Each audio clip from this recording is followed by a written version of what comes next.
أعوذ بالله من الشيطان الرجيم. سورة التين مكية. بسم الله الرحمن الرحيم.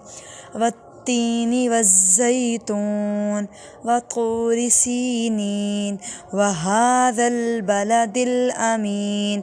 لقد خلقنا الإنسان في أحسن تقويم ثم رددناه أسفل سافلين إلا الذين آمنوا وعملوا الصالحات فلهم أجر غير ممنون. فما يكذبك بعد بالدين.